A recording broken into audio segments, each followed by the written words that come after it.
한국이라는 나라는 정말 답이 없구만. 저러다 배도 잃고 사람도 잃고 다 끝장나는 거야. 일본 좀 봐라. 돈 몇 푼 주고 조용히 빠져나왔잖아. 한국은 왜 저렇게 고집을 부려서 나라 망신을 시키는지 모르겠어.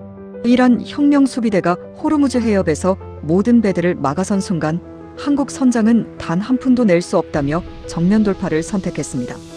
미국, 일본 강대국들은 편법을 쓰고 비트코인을 내며 빠져나갔고 한국은 고지식한 바보 취급을 당하며 꼼짝없이 호르무즈에 갇혀버렸습니다. 그러나 곧 상황은 대반전이 되었습니다. 단 한 푼도 내지 않았던 대한민국에게 이란이 갑자기 길을 열어준 것입니다. 전 세계 해운업계가 한국을 손가락질하며 비웃던 그 순간 한국 정부는 뒤에서 어떤 비밀 작전을 움직이고 있었는지, 이란이 왜 갑자기 스스로 길을 열어주며 물러설 수밖에 없었는지, 한국 유조선 26척이 호르무즈 통행료를 단 한 푼도 내지 않고 어떻게 당당히 집으로 돌아왔는지, 그리고 이 차가운 이탈리아 분석관의 눈에서 왜 뜨거운 눈물이 흘렀는지, 그 모든 결정적 장면은 영상 마지막에 하나하나 밝혀집니다. 대한민국을 사랑하는 여러분, 구독과 좋아요, 그리고 알림 설정을 해주세요. 댓글에 한국 파이팅을 남겨주세요. 안녕하세요. 저는 로이즈 선박보험협회 수석 리스크 분석관 마르코 델 피오레입니다. 영국 런던에서 28해 동안 위험한 바다를 지나는 배들의 보험료를 계산해 온 사람입니다. 중동의 모든 바다가 제 손끝에서 숫자로 정리되어 왔습니다. 그런데 지난 여름 한국이라는 나라는 숫자로는 도저히 설명할 수 없는 기적을 제 눈앞에서 보여주었습니다. 그 놀라운 이야기를 지금부터 여러분께 들려드리겠습니다.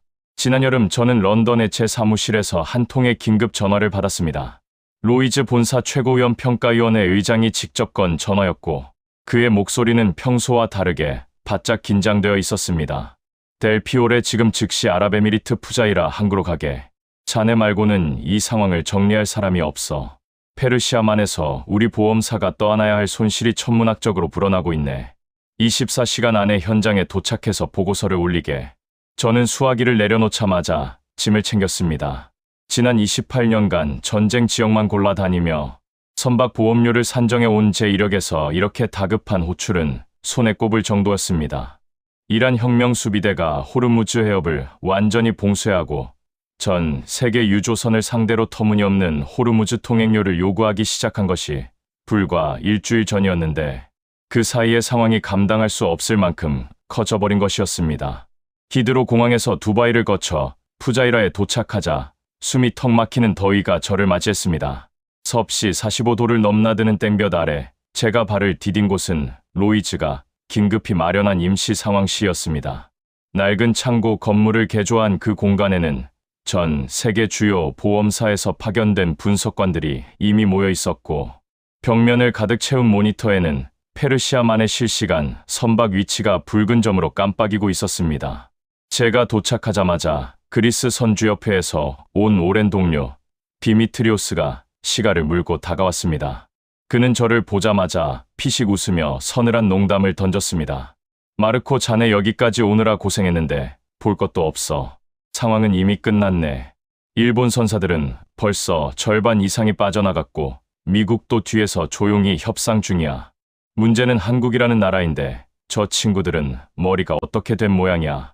이란이 비트코인 30억을 내놓으라고 총을 겨누는데 단 한 푼도 못 낸다고 버티고 있어.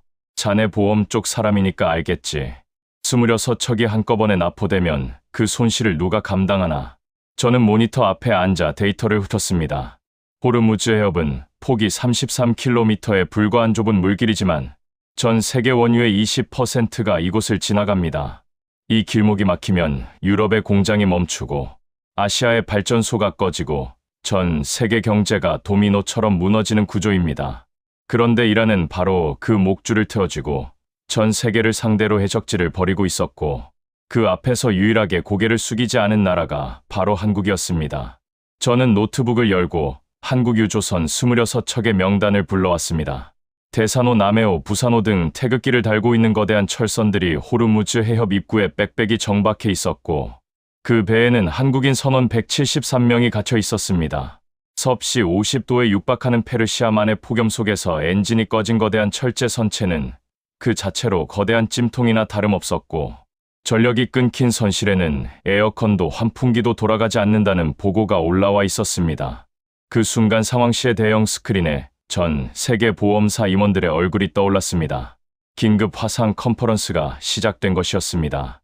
프랑스 대형 보험의 책임자가 먼저 입을 열었고 그의 첫 마디는 저를 포함한 모든 참가자에게 충격을 주었습니다. 여러분, 우리는 지금 한국 선사에 지급할 전쟁위험 보험금 규모를 재검토해야 합니다. 이 나라는 지금 국제 비즈니스의 가장 기본적인 생존 원칙을 무시하고 있습니다. 고작 30억을 아끼려고 수조 원짜리 배와 173명의 목숨을 도박판에 올려놓은 셈이니까요. 북유럽 해상보험연합회 대표도 거들었습니다. 일본을 보십시오. 파나마 국적으로 선적을 바꾸고 선원 국적까지 세탁하면서 조용히 빠져나갔습니다. 그게 어른스러운 처신 아닙니까?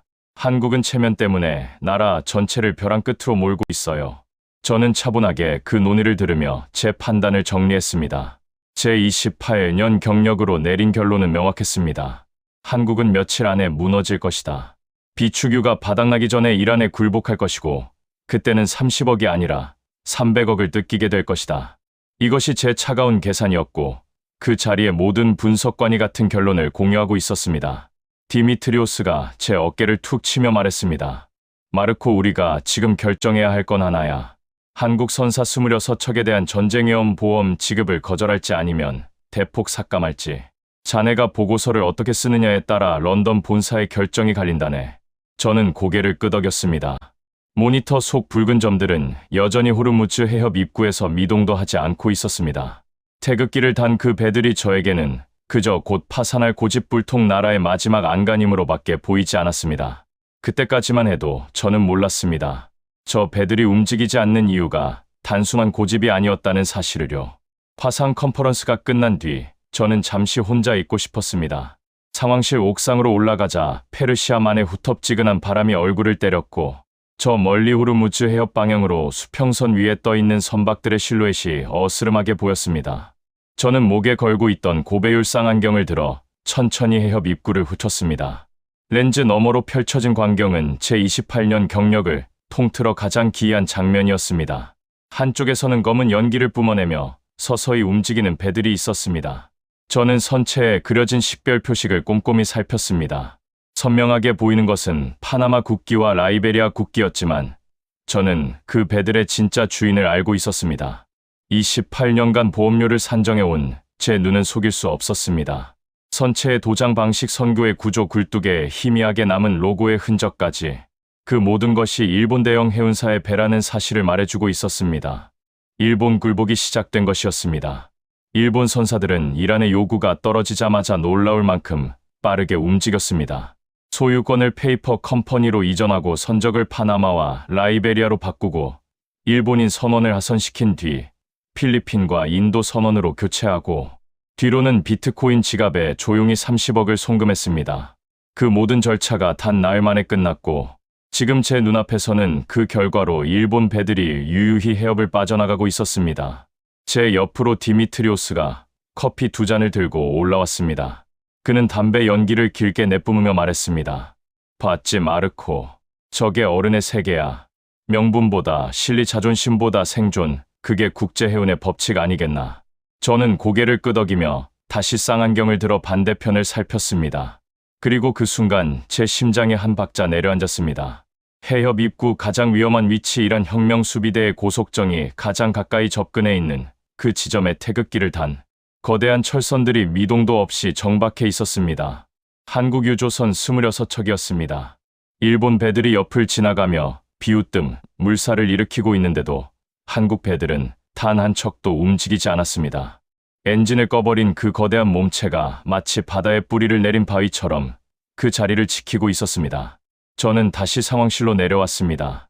모니터 앞에 앉아 한국 유조선의 상태 데이터를 열었고 그 순간 제 손이 저도 모르게 멈췄습니다. 선내 온도 섭씨 51도, 전력, 공급 중단, 식수 배급 제한, 선원 탈수 증세 보고 다수. 보고서 아래쪽에는 한국 선사가 현지 영사관을 통해 전달한 메시지가 적혀 있었습니다. 선원 173명 전원 현 위치, 사수 의지 확고함. 호르무즈 통행료 납부 절대 불가. 대한민국 정부 공식 입장과 일치. 저는 그 문장을 3번이나 다시 읽었습니다. 지옥 같은 찜통 안에서 물도 제대로 못 마시는 사람들이 끝까지 돈을 못 내겠다고 버티고 있다는 말이 도무지 이해되지 않았습니다. 그때 상황실 문이 열리고 북유럽 해상보험연합회에서 파견된 선임 분석관이 들어왔습니다. 그는 제 책상에 서류 한 뭉치를 내려놓으며 단호한 목소리로 말했습니다. 델 피오레 본사에서 방금 결정이 났습니다. 한국 유조선 26척에 대한 전쟁위험 보험 지급 거절 검토안이 공식 안건으로 올라갔어요. 이유는 간단합니다. 이 선박들은 합리적인 위험 회피 조치를 거부한 채 고의로 위험에 노출된 상태를 유지하고 있다. 약관상 명백한 지급 거절 사유죠. 당신이 현장 책임자로서 서명만 하면 오늘 밤 런던으로 넘어갑니다. 저는 서류를 집어들고 천천히 읽어 내려갔습니다. 한국 유조선 26척 선박 가치 합계 약 1조 8천억 원, 적재 원유 약 1,400만 배럴 가치 약 2조 원, 탑승 선원 173명의 인명보험까지 포함된 총 담보 규모는 제 경력을 통틀어 가장 거대한 건 중 하나였습니다. 제가 여기에 서명하는 순간 한국이라는 나라는 국제 보험 시장에서 돌이킬 수 없는 타격을 입게 될 것이었습니다. 앞으로 한국 선사의 전쟁위험 보험료는 2배, 3배로 뛸 것이고 한국 국적선은 국제 항로에서 기피 대상으로 전락할 수도 있었습니다. 디미트리오스가 펜을 들고 제 앞으로 내밀었습니다. 마르코, 자네 손이 왜 떨리나? 이건 자네가 평생 해온 일이잖아. 숫자대로 계산하면 끝나는 문제야. 한국이 합리적 판단을 거부했으니 그에 상응하는 보험사의 판단이 나가는 것뿐이네. 저는 펜을 받아들었습니다. 손끝이 서류 위로 천천히 내려갔고 서명란 바로 위에서 펜촉이 멈췄습니다. 그 찰나 제 귀에 이상한 소리가 들리는 것 같았습니다. 파도 소리도 아니고 엔진 소리도 아닌 무언가를 버티는 거친 숨소리 같은 것이었습니다. 저는 고개를 돌려 창밖을 바라보았습니다. 저 멀리 수평선 위에 점처럼 박혀있는 한국 유조선 26척이 여전히 그 자리에 있었습니다. 섭씨 51도의 폭염 속에서 에어컨도 없이 버티고 있는 173명의 선원들이 그 안에 있었습니다. 저는 왜인지 모르게 펜을 내려놓았습니다. 오늘 밤은 서명을 미루기로 했습니다. 그리고 그 작은 망설임이 제 28년 경력에서 가장 중요한 순간이 될 줄은 그때의 저는 꿈에도 몰랐습니다. 그날 밤 저는 상황실을 나와 푸자이라 부두 쪽으로 발걸음을 옮겼습니다. 서명을 미룬 제 자신이 못마땅했고 머릿속이 복잡해 도저히 숙소로 들어갈 수가 없었습니다. 푸자이라 항구의 야경은 기묘했습니다. 낮 동안의 살인적인 폭염이 조금 가셨지만 여전히 후덥지근한 바람이 불어왔고 멀리 바다 위에서는 컨테이너선의 불빛이 별처럼 흩어져 있었습니다. 저는 방파제 끝까지 걸어가 콘크리트 난간에 팔을 기댔습니다. 제 발밑으로는 검은 파도가 철썩이며 부딪혀왔고 그 소리는 제 혼란스러운 마음을 조금도 달래주지 못했습니다. 그때 제 시선 한 구석에 작은 불빛이 들어왔습니다. 방파제 아래쪽 부두 한 모퉁이에 한 여성이 홀로 서 있었고 그녀의 손에는 작은 손전등과 하얀 봉투 하나가 쥐어져 있었습니다. 동양인 여성이었고 나이는 50대 중반쯤으로 보였습니다. 그녀는 바다를 향해 한참을 서 있더니 무언가를 중얼거리듯 기도를 올리고는 가슴에 봉투를 꼭 끌어안았습니다. 저는 그녀를 방해하고 싶지 않아 그 자리에 조용히 서서 기다렸습니다. 10분쯤 지났을까요? 그녀가 몸을 돌려 부두를 벗어나려는 순간 바닷바람이 거세게 한번 불었고 그녀의 손에서 봉투가 빠져나와 제 발밑까지 굴러왔습니다. 저는 허리를 숙여 봉투를 집었습니다.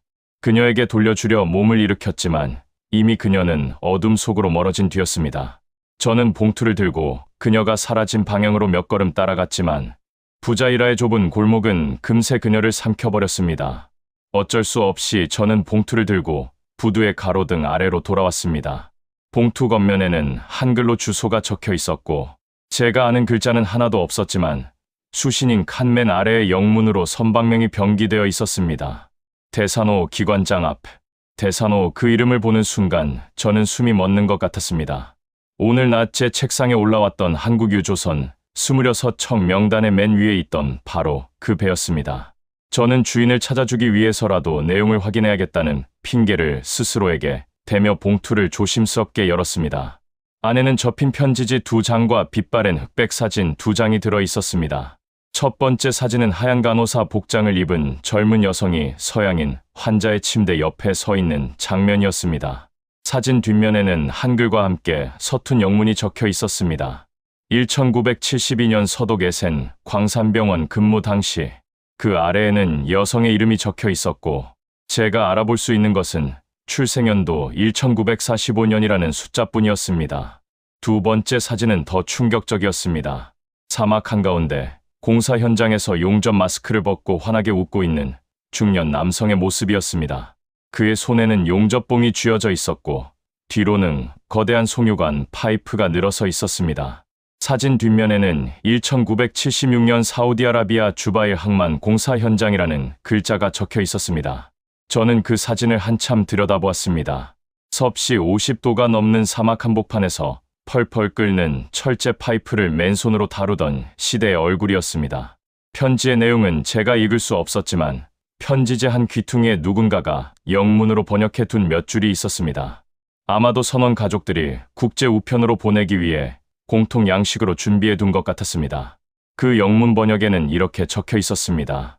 여보, 당신의 아버지, 어머니가 낯선 땅에서 지키신 약속을 당신도 지켜주세요. 호르무즈 통행료 단 한 푼도 내지 마세요. 우리 아이들이 언젠가 아빠에게 물었을 때 아빠는 원칙을 지킨 사람이었다고 말할 수 있게 해주세요. 저와 아이들은 당신이 돌아오는 날까지 이 자리에서 기다리겠습니다. 저는 편지를 든 손이 떨리기 시작하는 것을 느꼈습니다. 이 편지의 주인은 조금 전 부두에서 기도하던 그 여성이었고 그녀는 대산호에 갇혀있는 남편에게 이 편지를 전달할 방법을 찾고 있었던 것입니다. 편지를 쓴 아내도 편지를 받을 남편도 편지 속의 시어머니와 시아버지도 모두 한 가족이었고 그 가족의 삶이 한 장의 사진으로 제 앞에 펼쳐져 있었습니다. 서독의 광산병원에서 밤을 새우며 간호를 하던 한국 여성, 그 여성이 보낸 돈으로 학교를 다닌 아들, 그 아들이 자라서 사우디, 사막의 용접공이 된 이야기, 그리고 그 용접공의 아들이 지금 호르무즈 해협의 한국 유조선 안에서 에어컨도 없이 버티고 있는 현실. 저는 28년 동안 숫자로만 세상을 봐온 사람입니다. 선박의 톤수 항로의 위험도 선적의 가격, 이 세 가지로 모든 배를 평가해왔고 그 계산은 단 한 번도 틀린 적이 없었습니다. 그런데 지금 제 손에 들린 이 흑백 사진 두 장은 제 계산표 어디에도 들어있지 않은 값이었습니다.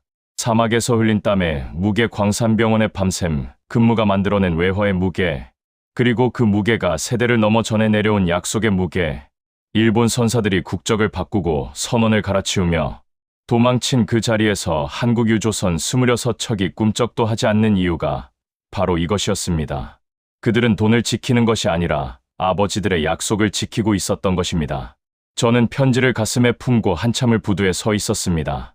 오늘 밤 제 상황실 책상 위의 보험, 지급 거절 서류는 영영 서명되지 못할 것이라는 예감이 천천히 제 가슴 속에서 자라나고 있었습니다. 저는 편지와 사진을 품에 넣은 채 숙소로 돌아왔습니다. 부자이라 시내에 있는 작은 호텔방은 에어컨이 고장 나 있었고 후덥지근한 공기가 온몸을 끈적하게 감싸왔지만 저는 그런 불편함을 느낄 여유조차 없었습니다. 책상 위에 노트북을 펼치고 보안 인증 절차를 거쳐 회사 본사의 통합 데이터베이스에 접속했습니다. 이 데이터베이스는 지난 40년간 전 세계 모든 해운 계약과 보험 청구 이력이 축적된 거대한 기록 창고였고 저는 그동안 오직 사고 이력과 손실률만 검색해왔습니다. 하지만 오늘 밤은 달랐습니다. 저는 검색창에 한국이라는 단어 하나만 입력하고 엔터를 눌렀습니다. 화면에 뜬 결과는 제 심장을 내려앉게 만들었습니다.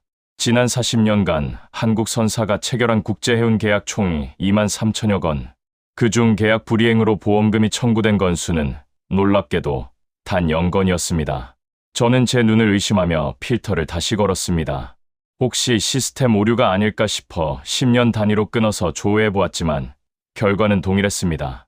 1980년대 0건, 1990년대 0건, 2000년대 0건, 2010년대 0건. 저는 의자에 등을 기대고 잠시 천장을 올려다보았습니다. 같은 기간 일본 선사는 계약 불이행 청구가 47건, 그리스 선사는 112건, 중국 선사는 234건이었습니다. 한국만 40년간 단 한 건도 없다는 뜻이었습니다. 저는 범위를 넓혀 한국 기업이 중동에서 진행한 대형 프로젝트 이력을 검색했습니다. 화면을 가득 채운 목록은 제가 업계에 몸담으며 얼핏 들어봤던 이름들이었지만 이렇게 한 곳에 모아놓고 보니 그 규모가 완전히 달랐습니다. 오만 두쿰 정유시설 확장 공사. 공사 기간 준수율 100%. 사우디아라비아 주바일 산업단지 항만공사. 공기 단축 성공. 아랍에미리트 바라카 원자력 발전소 내기 건설. 원전 사상 최초의 공기 내 완공. 카타르 라스라판 액화천연가스 플랜트. 품질 불량률 업계 최저 수준. 쿠웨이트 알주르 정유소 건설. 계약 조건 초과, 이행. 이런 기록이 끝도 없이 이어졌습니다. 저는 화면을 한 장씩 넘기며 헛웃음이 새어나왔습니다. 제가 28년간 이 바닥에 있으면서 왜 이 데이터를 단 한 번도 제대로 들여다보지 않았던 것일까요? 이유는 간단했습니다. 사고가 나지 않는 계약은 보험사 입장에서 관심 대상이 아니었기 때문입니다. 저는 언제나 문제가 생긴 계약만 쫓아다녔고, 문제없이 묵묵히 완수된 수만 건의 계약은 통계의 배경으로만 존재했습니다. 그런데 오늘 밤 그 배경이 앞으로 튀어나와 저에게 말을 걸고 있었습니다. 이보게 될 피올의 자네가 그토록 한심하게 여겼던 한국이라는 나라의 진짜 얼굴이 바로 여기에 있네 하고 말입니다. 저는 더 깊이 파고들었습니다. 액화천연가스 운반선 건조시장 자료를 열었고 그 결과는 또 한 번 저를 놀라게 했습니다. 전 세계에서 운항 중인 최신 액화천연가스 운반선 중 한국 조선소가 건조한 비율이 80%를 넘었습니다.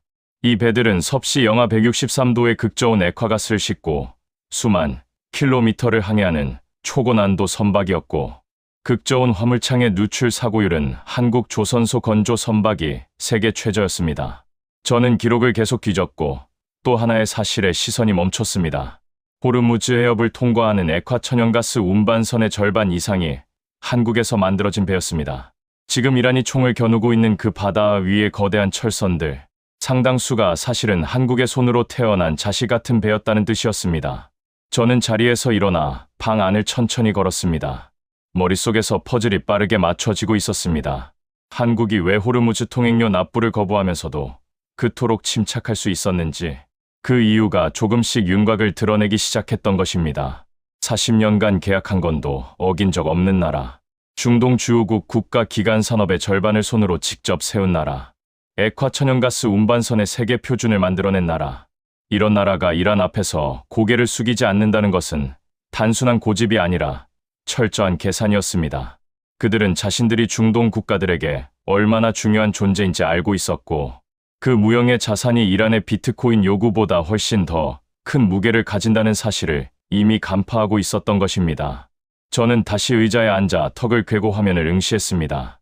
그 순간 제 머리 한구석에서 작은 불꽃이 튀었습니다. 만약 한국이 이 거대한 신뢰 자산을 지렛대로 사용한다면 어떻게 될까? 중동의 여러 국가 중 한국과 가장 깊은 관계를 맺고 있는 나라, 이란과 직접 국경을 맞대고 있으면서도 이란에게 할 말을 할 수 있는 위치에 있는 나라가 떠올랐습니다. 바로 오만이었습니다. 오만은 수십 년간 한국 건설사에 국가 기관 시설의 상당 부분을 맡겨왔고 액화천연가스 수출의 주요 고객이 한국이었으며 양국 사이에는 공식 통계에 잡히지 않는 수많은 파트너십이 얽혀 있었습니다. 만약 지금 이 순간 한국 정부가 오만의 도움을 요청한다면 오만은 움직일 이유가 충분했습니다. 저는 시계를 보았습니다. 새벽 3시를 넘어가고 있었습니다. 제 상황실 책상 위에는 한국유조선 26척에 대한 보험 지급 거절 서류가 서명을 기다리고 있었지만 저는 이제 그 서류를 다시 볼 자신이 없었습니다. 제가 한심하게 여겼던 한국의 고집 뒤에는 40년간 축적된 거대한 신뢰, 자산과 그 자산을 정확히 계산해 낸 치밀한 전략이 숨어 있었기 때문입니다. 그리고 그 전략이 수면 위로 떠오르는 순간이 이제 곧 다가오고 있었습니다. 새벽이 밝아올 무렵 저는 잠깐 눈을 붙였다가 요란한 휴대폰 진동에 깨어났습니다. 디미트리오스였습니다. 그의 목소리는 평소의 여유로움을 완전히 잃고 당혹감으로 떨리고 있었습니다. 마르코, 자네 지금 어디야? 빨리 상황실로 와주게. 지금 이상한 일이 벌어지고 있어. 오만 수도 무스카트에서 갑자기 한국 특사단이 포착됐다는 보고가 들어왔네. 한국 대통령 직속 특사가 전용기로 1시간 전에 무스카트 왕궁에 도착했다는 거야. 그런데 더 이상한 건 이 특사의 방문이 외교 경로를 통한 공식 일정이 아니라는 거야. 외신에도 뜨지 않았고 이란 정보망도 지금 이 순간에야 눈치챘다는 보고가 들어왔어. 저는 서둘러 옷을 챙겨 입고 상황실로 달려갔습니다. 제가 문을 열고 들어서자 상황실 안은 이미 비상체제로 전환되어 있었습니다. 대형 스크린에는 무스카트 왕궁의 위성 사진이 띄워져 있었고 그 옆에는 실시간으로 업데이트되는 외교 전문 요약이 흘러나오고 있었습니다. 저는 즉시 제자리에 앉아 로이즈 중동 지부가 보내준 긴급 브리핑을 열었습니다. 그 내용은 제가 어젯밤 푸자이라 호텔방에서 혼자 그려보았던 시나리오와 놀라울 정도로 일치하고 있었습니다. 한국 대통령 특사는 오만의 술탄을 직접 대면했고 그 자리에서 단 하나의 제안을 내놓았다고 합니다. 오만이 한국유조선 26척의 안전한 통과를 이란에 보장해준다면 한국은 향후 20년간 오만산 액화천연가스의 최대 수입국 지위를 공식 계약으로 보장하겠다. 그리고 오만 두쿰 경제자유구역에 한국 대기업의 제2단계 대규모 투자를 즉시 결정하겠다. 이 두 가지 제안은 오만 국왕이 수년간 가장 공들여 추진해온 국가 수건 사업과 정확히 맞아떨어지는 패였습니다. 오만 입장에서는 거절할 이유가 없는 제안이었고 한국 입장에서는 호르무즈 통행료 30억의 수백 배에 달하는 대가를 치르는 것처럼 보였지만 사실은 어차피 추진 예정이었던 양국 간 현안을 시점만 앞당긴 것뿐이었습니다. 그러나 제가 진짜로 감탄한 것은 그 다음이었습니다. 한국 특사가 오만 술탄에게 건넨 요청은 단순한 중재 요청이 아니었습니다. 그는 술탄에게 이란 최고 지도자 앞으로 보낼 친서를 직접 써달라고 부탁했고 그 친서에는 구체적인 문구가 포함되어 있었습니다. 한국유조선에 손대는 것은 오만과 한국 사이 40년 신뢰를 건드리는 행위이며 이는 오만이 주도하고 있는 중동 전체의 해양 안정에 대한 도전으로 간주될 것이다. 이 문장은 표면적으로는 외교적 표현이었지만 실질적으로는 오만이 이란에 던지는 명백한 경고였습니다. 오만은 이란과 수니파, 시아파의 경계선에 서서 양쪽을 중재해온 전통적 균형자였기 때문에 이 친서의 무게는 다른 어떤 서방 국가의 압력과도 비교할 수 없는 것이었습니다. 저는 스크린을 보며 나지막이 탄성을 내뱉었습니다. 옆에 있던 디미트리오스도 시가를 꺼내려다 말고 손을 멈췄습니다. 그가 낮은 목소리로 중얼거렸습니다. 마르코, 이건 외교가 아니야. 이건 완벽한 체스 게임이야. 한국은 이미 몇 수 앞을 다 읽고 있었어. 저는 고개를 끄덕이며 다음 보고를 열었습니다. 그리고 그 다음 보고는 저를 또 한 번 놀라게 만들었습니다. 한국 정부는 오만에만 패를 건 것이 아니었습니다. 같은 시각 카자흐스탄 수도 아스타나에는 한국 에너지 담당 차관이 도착해 있었고 그는 현지 정부와 긴급 면담을 통해 카자흐스탄 탱기즈 유전에서 생산되는 원유를 중국을 거쳐 한국으로 긴급 수송하는 대체 루트를 개통하는 합의를 체결했습니다. 또한 사우디아라비아 리야드에는 한국 외교부 차관이 날아가 사우디 아람코와 임시 증산 계약을 맺었고 한국의 유류 비축량을 단기간에 평소의 2배 수준까지 끌어올릴 수 있는 물량을 확보했습니다. 이 세 가지 작전이 동시에 진행되고 있었다는 사실이 제 가슴을 서늘하게 만들었습니다. 이란이 한국을 협박한 가장 큰 무기는 호르무즈 통행료를 내지 않으면 한국의 에너지 공급이 끊긴다는 공포였습니다. 한국이 중동 원유에 의존하는 비율이 높다는 사실은 전 세계가 아는 약점이었고 이란은 바로 그 약점을 노리고 비트코인 30억을 요구한 것이었습니다. 그런데 한국은 그 협박이 시작된 바로 그 순간부터 이미 뒤에서 세계의 안전망을 동시에 가동하고 있었습니다. 오만을 통한 외교적 압박, 카자흐스탄을 통한 대체 원유 확보, 사우디를 통한 긴급 증산, 이 세 개의 축이 완성되는 순간 이란의 협박 카드는 완전히 무력화되는 구조였습니다. 저는 상황실 창가로 걸어갔습니다. 아침 햇살이 푸자이라 항구를 금빛으로 물들이고 있었고 저 멀리 호르무즈 해협 방향에는 여전히 한국유조선 26척이 미동도 없이 떠 있었습니다. 그러나 오늘 아침 제 눈에 비친 그 배들은 어제와 완전히 다른 존재였습니다. 어제까지 제 눈에는 그 배들이 곧 파산할 나라의 고집불통 마지막 저항으로 보였지만 오늘 아침 그 배들은 치밀하게 설계된 거대한 작전의 한가운데서 자기 자리를 지키고 있는 정예 부대처럼 보였습니다. 그 배들이 움직이지 않는 이유는 움직일 수 없어서가 아니라 움직일 필요가 없어서였습니다. 모든 판은 이미 한국 정부의 계산 안에서 돌아가고 있었고 이란은 자신들이 덫에 걸렸다는 사실을 이제 막 깨닫기 시작한 참이었습니다. 저는 주먹을 꽉 쥐었습니다. 이란이 오만이라는 치사하게 한국 원유 비축량 바닥나면 무릎 꿇는다. 이렇게 비웃었던 그 오만한 계산이 지금 이 순간 산산조각 나고 있었습니다. 한국은 5일이 아니라 50일도 버틸 수 있는 물량을 이미 확보했고, 오만 술탄의 친서는 지금 이란 최고 지도자의 책상 위에 놓여 있었습니다. 저는 스크린에 뜬 시계를 보았습니다. 앞으로 몇 시간 안에 이란의 대답이 올 것이었습니다. 그리고 저는 그 대답이 어떤 내용일지 이미 예감하고 있었습니다. 정오를 조금 넘긴 시각 상황실의 모든 모니터가 동시에 깜빡거리며 새로운 정보가 쏟아져 들어왔습니다. 테헤란 현지에서 파견된 로이즈 정보 협력망이 보낸 긴급 보고였습니다.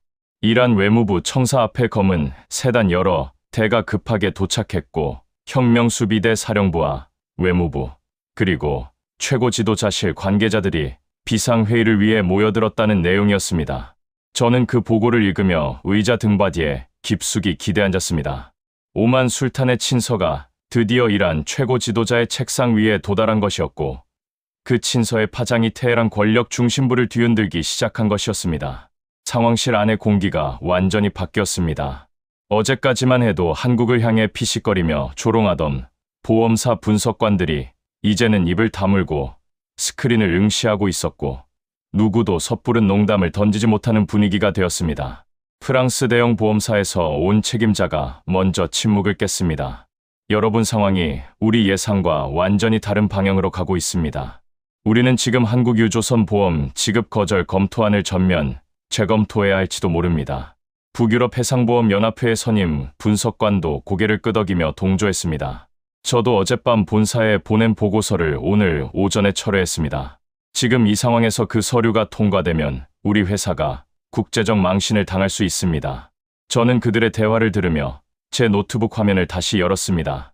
어젯밤 제가 서명하지 않고 미뤄둔 보험 지급 거절 서류가 여전히 그대로 놓여 있었습니다. 저는 그 서류를 조용히 삭제 폴더로 옮겼습니다. 손가락이 한 번도 떨리지 않았습니다. 이 결정이 제 28년 경력에서 가장 확신에 찬 판단이라는 사실을 저 자신이 가장 잘 알고 있었기 때문입니다. 1시간쯤 지났을까요?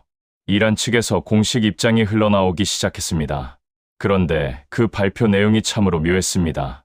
이란 외무부 대변인은 호르무즈 통행료라는 표현을 단 한 번도 사용하지 않은 채 해협의 안전한 통행을 위한 임시 조치가 원만하게 조정되고 있으며, 일부 선박에 대해서는 인도주의적 고려가 적용될 수 있다고 발표했습니다. 저는 그 발표문을 3번이나 다시 읽었습니다. 이란의 언어 뒤에 숨어있는 진짜 의미가 서서히 드러나고 있었습니다. 임시 조치하는 말은 통행료를 포기한다는 뜻이었고, 일부 선박에 대한 인도주의적 고려라는 말은 한국유조선 26척을 지목한 것이었습니다. 체면을 지키기 위한 외교적 포장이었지만 그 내용물은 명백한 후퇴였습니다. 상황실 안에서는 박수와 감탄이 동시에 터져 나왔습니다. 디미트리오스가 제 옆으로 다가와 제 어깨를 툭 치며 말했습니다. 마르코, 자네가 옳았어. 한국은 달라. 내가 평생 이 바닥에서 봐온 그 어떤 나라와도 다른 방식으로 이 싸움을 풀어냈어. 일본은 돈을 냈고, 중국은 침묵했고, 유럽은 말뿐이었는데 한국은 혼자서 모든 것을 뒤집었네. 자네 덕분에 나도 내 편견을 하나 내려놓게 됐어. 저는 말없이 고개를 끄덕였습니다. 제 가슴속에서 이상한 감정이 솟아오르고 있었고, 그것은 직업적 만족감과는 전혀 다른 종류의 뜨거움이었습니다. 저는 쌍안경을 들고 다시 관제탑 옥상으로 올라갔습니다. 호르무즈 해협 입구를 렌즈 너머로 살폈고, 그 순간 제 입에서 헛웃음이 새어나왔습니다.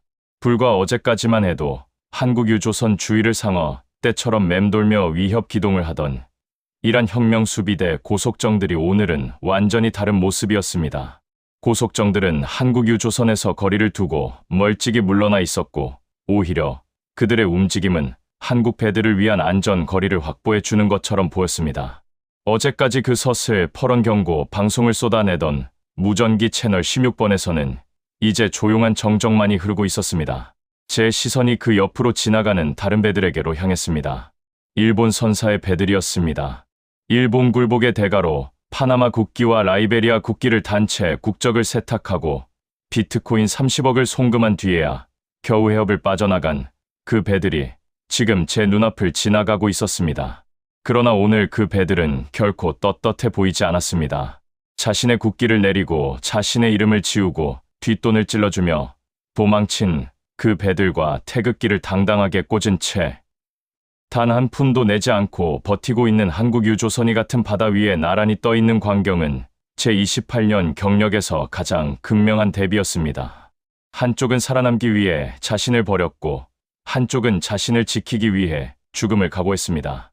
그리고 그 선택의 결과는 지금 이 바다 위에서 분명하게 갈리고 있었습니다. 저는 다시 상황실로 내려와 보고서를 작성하기 시작했습니다. 로이즈 본사로 올려보낼 제 최종 판단이었습니다. 제목은 이렇게 적었습니다. 한국 유조선 26척에 대한 전쟁위험 보험 특별 재평가 제안서. 본문 첫 문장은 이렇게 시작했습니다. 본 분석관은 지난 28년간의 모든 평가 기준을 재검토할 필요성을 느끼며 이 보고서를 제출합니다. 한국이라는 국가의 위험 평가 기준은 기존 모델로는 설명되지 않으며 새로운 변수의 도입이 시급합니다. 그 새로운 변수의 이름을 저는 보고서 중간에 이렇게 정의했습니다. 국가 신뢰 자본이라는 이름의 무형 자산이 존재하며 한국은 이 자산에서 전 세계 최고 수준의 값을 보유하고 있다. 저는 자판을 두드리면서 제 손가락 끝이 따뜻해지는 것을 느꼈습니다. 창밖의 호르무즈 해협에서는 한국 유조선 26척이 이제 곧 엔진을 돌릴 준비를 하고 있었고 그 배들의 웅장한 항해가 시작되는 순간이 점점 다가오고 있었습니다.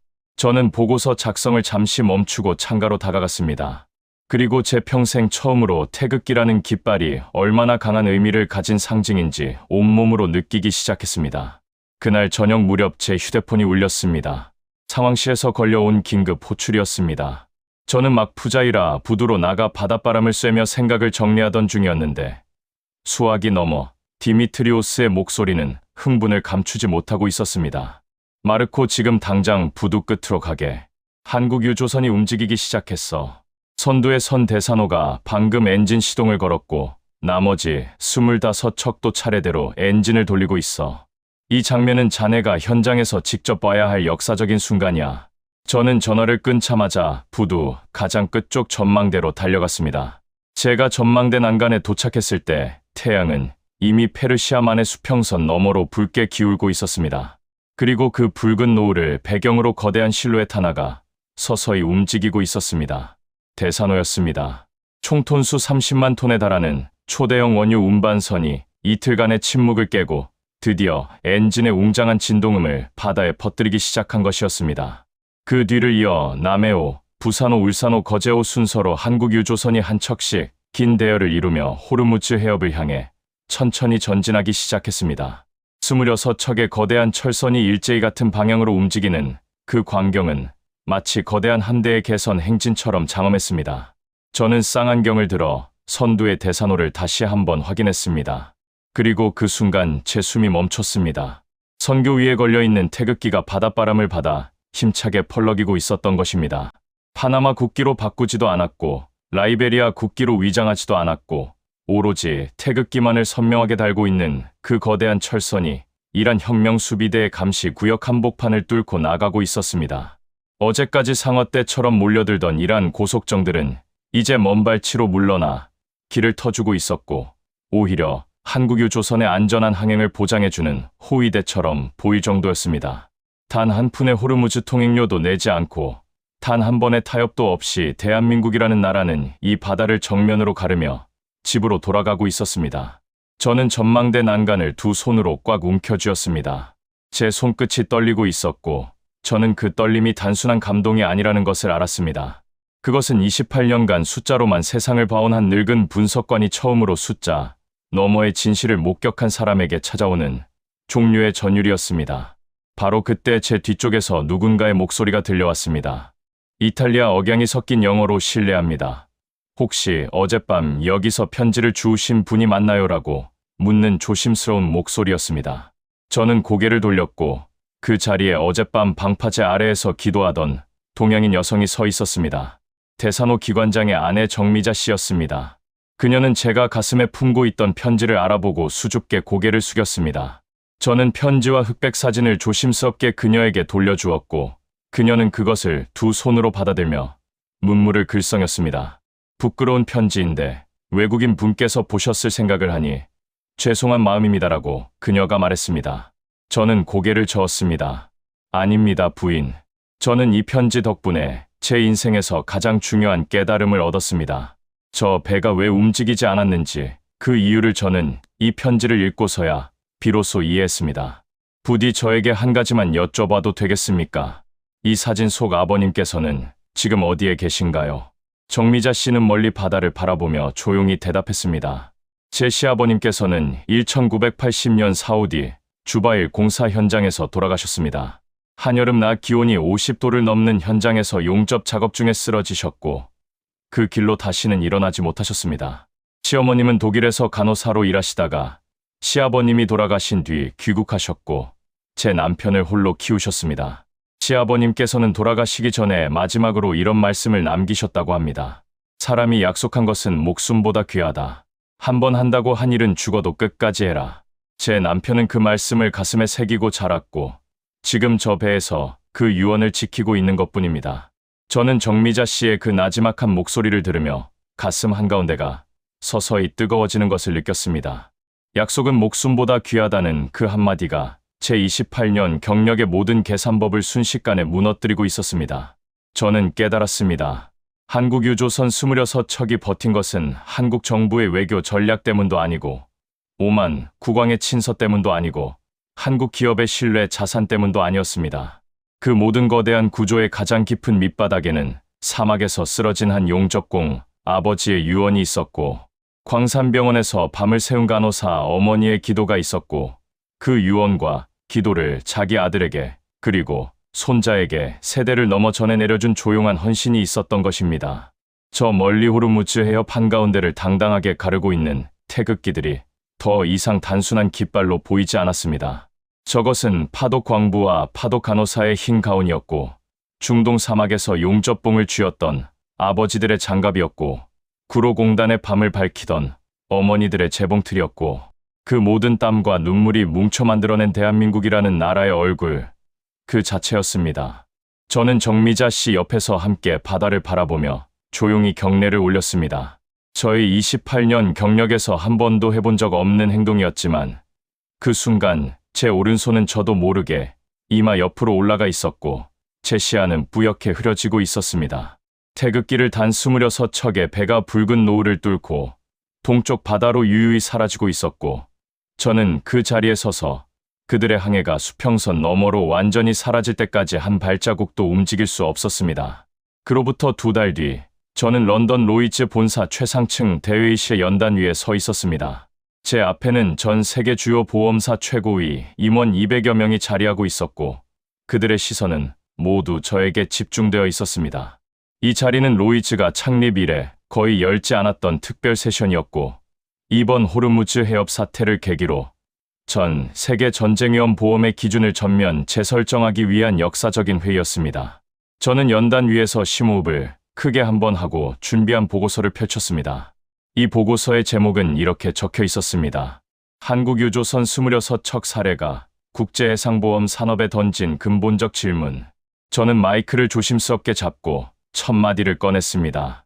존경하는 동료 여러분, 저는 오늘 이 자리에서 제 28년 경력 전체를 반성하는 고백으로 보고를 시작하려 합니다. 지난 여름 저는 푸자이라 현장에서 한국 유조선 26척에 대한 전쟁위험 보험 지급 거절 서류에 서명할 뻔했습니다.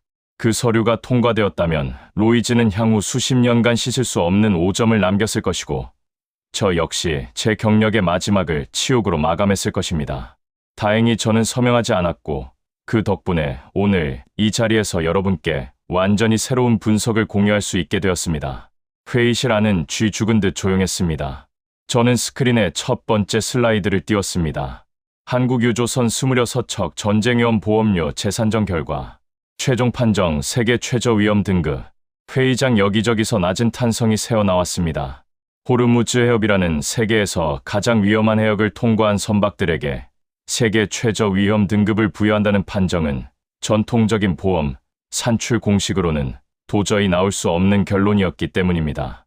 저는 그 결론의 근거를 하나씩 설명하기 시작했습니다. 첫 번째 근거는 계약 신뢰도였습니다. 저는 스크린에 지난 40년간 한국 선사의 국제해운 계약 이행률 통계를 띄웠습니다. 23,000건의 계약 중 불이행 0건, 같은 기간 일본 47건, 그리스 112건, 중국 234건, 한국의 숫자는 업계의 통념으로는 설명이 불가능한 수준이었고, 저는 이 숫자 앞에서 우리 업계가 얼마나 오랜 세월 눈을 감고 있었는지를 솔직하게 인정해야 한다고 말했습니다. 두 번째 근거는 국가적 대응 역량이었습니다. 저는 오만, 카자흐스탄, 사우디를 연결한 한국 정부의 3중 입체 외교 작전을 시간 순서대로 설명했고, 이 작전이 이란의 협박을 무력화시킨 과정을 도표로 제시했습니다. 세 번째 근거는 그 무엇으로도 대체할 수 없는 무형의 자산이었습니다.